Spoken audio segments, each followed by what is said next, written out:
Hey guys, welcome. Hope you're having a great snow day. We got to have class even though we don't have class, because when we get back next week, we got a midterm. And ready or not, here it comes. It's going to be on Friday of next week. So I got to get you guys ready, because we're just not going to have time during class to get everything done. Otherwise, you're supposed to be working on stuff this weekend. Didn't get to see it today. We're supposed to test today. Didn't get to do that. Unit 2 test, haven't decided. Be ready for it on Tuesday, but part of me thinks that we might just hold off on doing the Unit 2 test altogether and just get ready for the midterm and come back to Unit 2 test a little later. All right? So, inside of Google Classroom there, you've got your handouts. Grab those things while you're watching and looking along here and fill them out with me, or just watch the video. I'm going to take you through the writing exam today. Let's sing our song.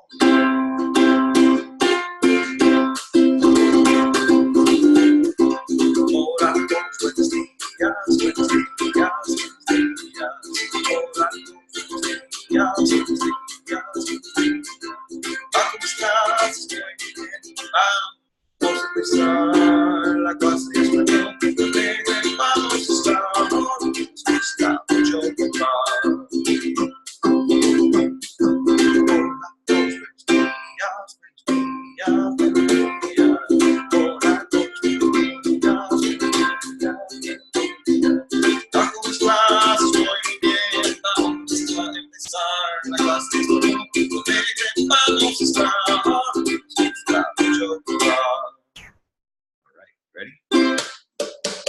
Okay, here we go.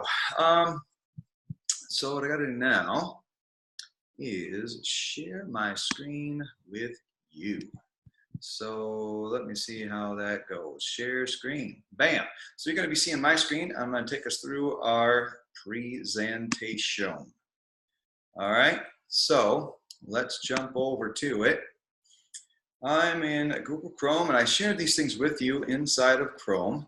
So, I'm sorry, inside of Google Classroom. And hopefully you're going to be able to see this now. I'm going to go into my slides here. That first slide you can pretty much ignore, because it does not do what we need it to do, and that is to tell you the truth about what's going on, except to say, let me just go back to it real quick, I guess. We're going to do the speaking test on Monday and Tuesday the following week after we start with our writing test Friday. So it's going to go writing on Friday. Speaker's going to go on Monday and Tuesday of the next week. As soon as we come back, we go straight to the speaking test. And then our listening and reading comprehension test is that Wednesday. Thursday will be a makeup day, and there's no school on that Friday. So you can see how tight we are on our schedule. So what do you need to do? You're going to complete the midterm written exam. Test grammar review, use all your notes that I'm giving you, use these videos I'm making for you, get yourselves ready for that, and that's what we're going to work on first. The speaking test is going to take place during class time. It's going to be quiet. You're going to be working on your reading comprehension and listening and review packets while we're doing the speaking test, and we're going to go from there. So on with the business at hand. We'll talk about more about that when we get back into class, okay? Your midterm exam, this is our review, and I don't know, I think that you can probably see this okay. I'm hoping that if I push play and go into presentation mode, that you'll still be able to see everything going on my screen. So let's just see how it works. Right now it still says it's recording. So I think we're good to go. Midterm exam, here we go. All right, so your goal is to be able to do at least 50 words in this exam in your written paper. I would like you to get more than 50, because 50 is the minimum. And so we're trying to push over 50. Shoot for 60, 70 words if you can, and we'll go from there. You're going to be knowing and learning and, sharing out your knowledge of your AR verbs, conjugated only into the present tense, saying what time events take place, knowing your classroom supplies and school supplies, describing your teachers and your friends, and saying what you like using verb gustar, what you like to do. The verb is hacer, H-A-C-E-R, what you like to do. All right, so these are the things covered in your midterm. So we're just going to get right at it, okay? If you can recall, all Spanish verbs come in one of three sorts: AR, ER, or IR verbs, and we have only really covered much of the AR verbs. So in the infinitive form, all verbs mean to do something with no subject tied to them. And what you're going to have to do in your test is write out your verbs conjugated to match the subjects you're talking about, which is what, of course, we worked on for most of the quarter. So here's the steps. Remember, just remove the AR endings from your infinitive verbs and then put on the correct ending to match the subject. AR verbs will all end in O when you're talking about yourself. I do this, I do that. That's going to be the O ending on an AR verb. When you want to say you do something, the ending is as. And then for él, ella, and usted, the ending is a. So again, if we just took the verb bailar, to dance, bailar, to dance, we're going to change it. Bailo, I dance. I do dance, or I am dancing, right? That's any of those. Tu bailas, you dance. Tu bailas, you do dance. Bailas, you are dancing. And usted, él, and ella, baila. He dances, she dances, you, formal, dance, do dance, are dancing. All right? And so we take it over to the plural side. If we are the ones dancing, bailar, to dance, will become bailamos, vosotros bailáis, ellos, ellas, and ustedes bailan. We just change the ending to match the subject of who we are talking about or writing about, and it will be changed to match the subject of those we are reading about all the time. So the key, of course, make sure you can recognize the stem and then notice the ending to tell you who's doing the action. All right, here's a few key ones you'll need to know, possibly anyways. When you're writing about yourself in the midterm, practice always putting it into the yo form. Since you are going to be writing a little paper about yourself, most of your verbs are going to go into this form, although sometimes you will have to talk about other people, so you'll be conjugating also into the third person out of the first. Not too much in the second person, not too much in the plural forms, mostly just I and he or she. All right? So, llegar, to arrive, yo llego. Tomar, to take, becomes yo tomo. Necesitar, to need, becomes yo necesito. Right? I arrive, I take, I need. Those are those verbs conjugated to the yo form, and that's where you're going to be writing about. When a question is asked to you, the verb in the question will be in the yo form coming back. Sorry, in the to form to you. When you answer, it will come back in the yo form. Okay? So the question is asked to you, to. ¿Qué te gustas? ¿Qué te gusta, rather? What do you like? ¿Qué te gusta? ¿Bailas? ¿Tú bailas? Do you dance? ¿Tú cantas? Do you sing? ¿Tú estudias? Do you study? Okay, so the question asked to you for these things, you answer, sí, yo canto, sí, yo bailo, sí, yo estudio. A mí me gusta, right? Put it back into the I form whenever you're answering these. One of the questions that you'll need to be able to write about is the question, ¿qué clases tomas? What classes are you taking? Now, my suggestion to you is that you plan to talk about 3 of your classes. Just 3 of them. Obviously, you've got more than 3, but mention 3 that you can remember. Okay? And this is just like we practiced doing on our speaking tests here in Unit 2. ¿Qué clases tomas? What classes do you take? Or what classes are you taking? The answer, yo tomo las clases de. I am taking the classes of, and then list 3 classes. Yo tomo la clase de español, arte y ciencias, for example. Right? You could also repeat this sentence 3 times. Yo tomo la clase de arte, yo tomo la clase de español, y yo tomo la clase de ciencias. You could do it that way also. And of course, by doing that, your word count will go up. And you can write more words, although this is nice and smooth way to say, I take the classes of Spanish, art, and science. All right, get that one written down. You're going to need that. Next up, you're going to need to tell me what time these classes are taking place. To ask at what time an event or action takes place, we're going to use the question a qué hora. A qué hora. A qué hora es la clase de español? At what time is your Spanish class? A qué hora es la clase de arte? What time is your art class? A qué hora es la clase de ciencias? What time is your science class? You will then, after you've talked about your classes, tell me what time the classes take place.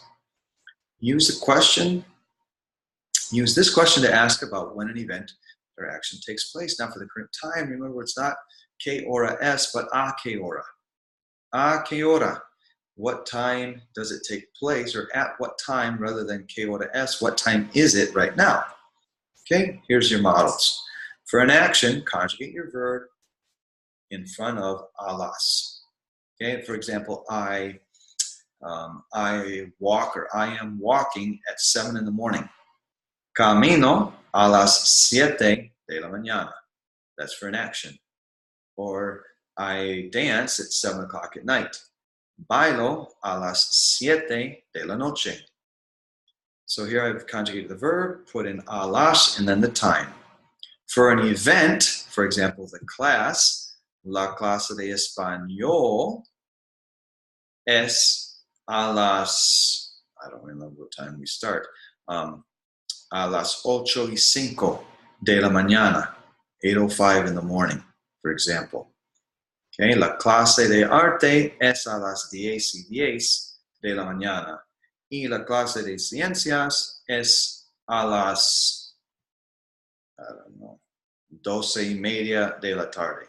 Okay, so you're going to tell me what time your 3 classes take place. At what time the classes take place. All right, another thing with time, you're going to need to tell me about when your day starts. What time do you arrive at school? That's when your day starts. ¿A qué hora llegas a la escuela? At what time do you arrive at school? When you're talking about your arrival at school, you're going to want to answer the question in a complete sentence. I arrive at school at such and such time in the morning. Right? Yo llego a la escuela a las 7:15 de la mañana, for example. Or yo llego a la escuela a las 7:30 de la mañana. Okay, so you're going to fill in those blanks with whatever time you're coming up to school, whatever time you get here, you will fill in the blanks there when you answer that question. All right, so with your 3 classes, okay, you're going to basically use this structure, talking about your school schedule. What time do your classes take place? Okay, there's an approximate schedule. I think this one might be a little bit old, but this is the approximate schedule for our class day. Actually, it's totally different now because we've got Hawk Hour in there, so I should update that. But you can use this as an example. I'll make sure that I have the actual class schedule ready for you, so in case you need to see what time the classes take place. But let's practice using this basic setup here for getting your sentences put together for what time your classes take place. Answer this question in Spanish in complete sentences 3 times. Include the AM and PM in your answer. And don't forget to use subtraction if the time has passed a half hour. All right, so you're going to tell me when you arrive at school, what classes you're taking, when those classes are taking place, at what time they take place. Use this structure. La clase de blank, fill in the blank, español, arte, ciencias, historia, inglés, educación física, you name it, pick the 3 that you're going to be able to remember and spell correctly, put them in there. Es a las, and then look at the clock, determine what time they take place, be able to write out the time. You have to write it out, no numerals. You'll have to spell the hours, spell the minutes. Okay, you have to write them out, no numerals, no digits, only letters. For example, if we took 929, la clase de arte es a las 9:29 de la mañana. Okay, you'll just write the whole sentence out, but then you're going to write that sentence 3 times, changing the class and the time that the class takes place. All right, some things to remember. Take a sip of my tea because my throat's dry.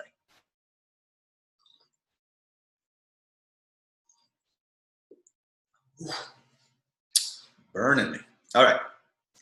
In Spanish, all nouns have a gender. Remember this stuff.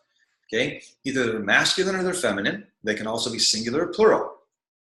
That gives us 4 variations sometimes. Okay? To make a noun that ends in a vowel, plural, we're just going to add an S. If that another noun, a different noun that ends in a consonant, to make that one plural, we're going to add ES. And for those few verbs that we have learned that end in Z, we have to drop the Z and change it to C and then add ES. All right, shooting all the way back here to Unit 1, talking about nouns and making nouns singular, plural, going from there. Every noun then has an attached article. Every noun is assigned a definite article based on their gender. The definite articles all mean the. They are el and la in the singular form. El for the masculine, la for the feminine. Those plurals, los and las. Okay? Very simple. El, la, los, las. El, la, los, las all mean the.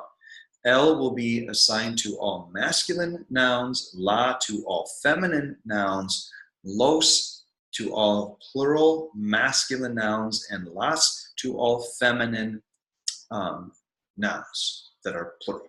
All right? The indefinite article on the other side, equal to but different from the definite, are talking about less specifically about the same things. So instead of the, say, pen or pencil, we're talking about a pen or pencil.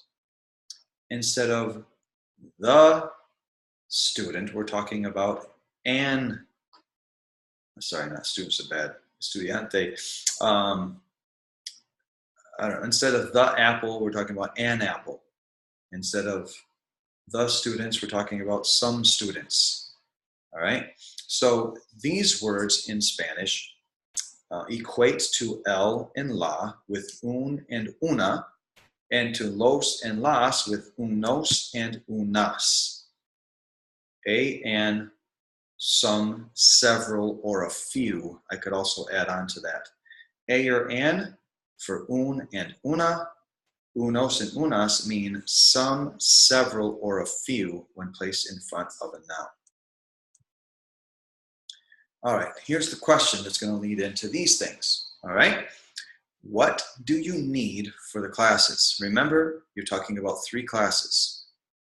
You're telling me when you come to school. You're telling me what classes you take. You're going to list 3 of them. You're telling me when the classes take place, at what time each of those 3 classes take place. And now you're going to tell me what you need for the classes. ¿Qué necesitas para las clases? ¿Qué necesitas para las clases? What do you need for the classes?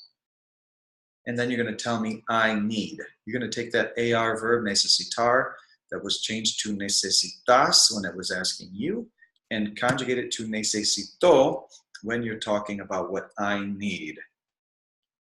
Okay, you're going to be using the indefinite articles when you answer this to say I need a pencil, some paper, and a notebook, for example. Necesito un lápiz, unos papeles y un cuaderno. And then you could make it para las clases. You can add 3 more words. I need these things for the classes.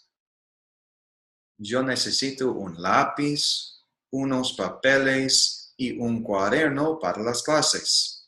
If you add para las clases to the end, your word count goes up. You add 3 more words to the end, you're good to go. Adjectives. Adjectives have to match the noun that they describe. We haven't done much with adjectives yet this year, but you're going to need at least 1 or 2 to get through this. So let's make sure we've got some, okay? Adjectives match the nouns that they describe in both gender and number. Adjectives that describe personality and physical traits all use the verb ser. Again, we haven't done a ton with ser yet. Ser means to be. We've used it soy. We've used it eres. We've used it es. We've only used it in the singular up to this point. We haven't gotten into somos and sois really at all, but we have used son when you're telling time. So we used soy with our origin, soy de, and we said soy de Howell, soy de Michigan, soy de los Estados Unidos. De donde eres, where are you from? We've used es with all sorts of stuff, and we use son specifically with telling time. Now we're going to use these words to talk about people, and specifically, you're going to describe your teachers. Okay, 2 adjectives to describe your teachers. And so you're going to need these words, all right?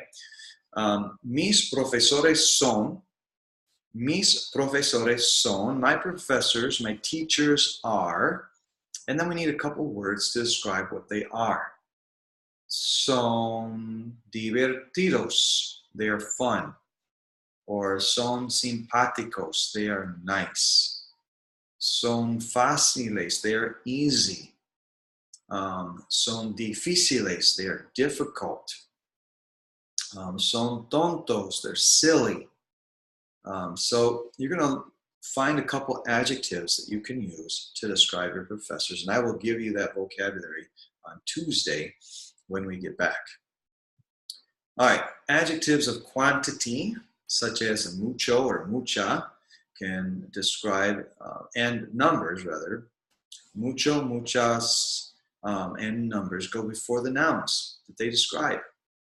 Okay, so if you're describing a noun with an adjective, that adjective in your sentence has to go in front of the adjective you're describing. Try this question. ¿Cuántos amigos hay en tus clases? ¿Cuántos amigos hay en tus clases? How many friends are there in your classes? If the question's how many friends are there, the answer has to start out there are, and then we're going to need some kind of adjective of number. There are such and such friends in my classes. So it could be there are 2 friends in my classes, 5 friends in my classes. There are a lot of friends in my classes. There are no friends in my classes. Okay? So you look at it, I, blank, amigos en mis clases. There are this many friends in my classes, and you need to come up with whatever you're going to want to say there. It could be, hay 2 amigos en mis clases. Hay muchos amigos en mis clases. There are many friends in my classes.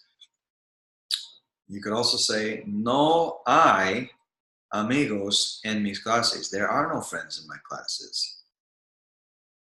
No hay nada de amigos en mis clases. There are no friends. No hay nada de amigos en mis clases. There are no friends in my classes. But I would say use muchos. Hay muchos amigos en mis clases because we're all friends in class. Right? Lots of love in our classes for each other. We support one another. Muchos amigos. Let's go. All right, this verb gustar caused a lot of problem for people in the beginning, and I'm hoping that you got it a little bit better now. The verb gustar means to be pleasing to, or to like. To be pleasing to like. It really doesn't mean to like, but we translate it that means. It means to be pleasing to, and it makes so much more sense when we can keep it that fresh in our mind that that's really what we're saying. Okay, because it's the thing or the action that is pleasing the person. Right? Because that's the way it is. It's not that I like, you like, he likes, she likes. It's that it is pleasing to me. It is pleasing to you. It is pleasing to him or to her. Right? They are pleasing to us. Because of that, we only use gustar in the 3rd person. We only have gusta and gustan.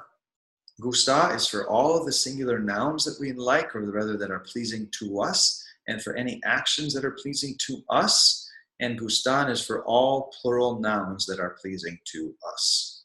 Gustar or gustan. And so then what we do is we complete gustar or gustan with a gustar phrase. And in front of the gustar phrase is a clarifying phrase. Me is the clarifying phrase for me gusta. Me gusta is the gustar phrase, and that's all you really have to have. Me gusta, I like. It is pleasing to me. It is pleasing. But if you say a mí me gusta, you're just being more clear. A ti te gusta. It's pleasing to you. To you, it is pleasing. You like it. A él le gusta. A él le gusta. A ella le gusta. A usted le gusta. Now, when it comes to the third person, the a él, a ella, or a usted is required. You cannot simply say le gusta. Le gusta could be that it is pleasing to him, it is pleasing to her, it is pleasing to you formal, it is pleasing to the cat, to the dog, to the tree, to the lawn, to the car. We don't know at that point because le is not non-specific. We have to have the clarifying phrase in the third person, but in the first and second, you don't. A nosotros nos gusta. We like it, it is pleasing to us. A vosotros os gusta. Y'all like it, it is pleasing to y'all. A ellos, a ellas, a ustedes les gusta, or les gustan for all of them, it could have been gustan. They like it, it's pleasing to them, or you all like it, it's pleasing to you all. Okay, the question, one of the questions that you have to answer with gustar is, ¿qué clases te gustan o no te gustan? ¿Y por qué? Wow. ¿Y por qué? Why? The por qué part. Okay. ¿Qué clases te gustan? What classes do you like or not like? ¿Qué clases te gustan o no te gustan? What classes do you like or not like? ¿Y por qué? Why? Okay. Me gustan las clases de such and such and such and such. Name one or two classes. Me gustan las clases de arte y español. I like art class and Spanish class porque las clases son, because the classes are divertidas. The classes are fun. Porque las clases son interesantes. The classes are interesting. You have to pick an adjective to describe the classes, to give us a reason why you like the classes. Me gusta, you could even separate it. Me gusta la clase de arte porque es muy interesante, period. Me gusta la clase de español porque es muy divertida, period. Right? I like art class because it's interesting. I like Spanish class because it's fun. Something like that. And by separating your sentences out, your paragraph gets longer and you get higher and higher in your word count for more proficiency. Okay? Take a look at this one. ¿Qué te gusta hacer? There's that verb hacer. ¿Qué te gusta hacer? What do you like to do? What do you like to do? When you come back with this, you're not going to use hacer in the answer like you do for most verbs. You wouldn't say, I like to do to run. I like to do to rest. I like to do homework. Oh, there you go. Then you would say, I like to do. I like to do homework. But that's about it. You wouldn't say, I like to do to dance or to, you just say, I like to dance. I like to sing. I like to rest. I like to eat. I like to run. You leave the to do out. It's only in the question. So this is easy. Me gusta, I like. Me gusta bailar y cantar. I like to sing and dance. Me gusta estudiar y descansar. I like to study and rest. Me gusta escuchar música y bailar. I like to listen to music and dance. Now, how could you make this longer? How could you could say what you like to do with people. Me gusta escuchar música y bailar con amigos. I like to listen to music and dance with friends. Me gusta descansar I don't know.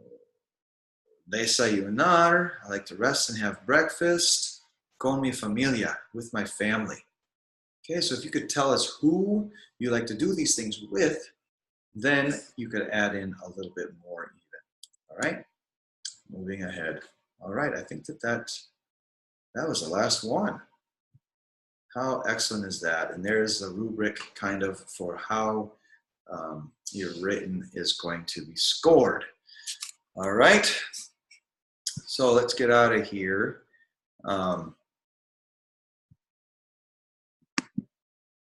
Get out of there. All right, so now that you've seen that, that's the main part that I wanted to get to. You're going to do the rest of your grammar stuff on your own. Take a look at the practices that are there, and I would go through those questions that I gave to you and write them out.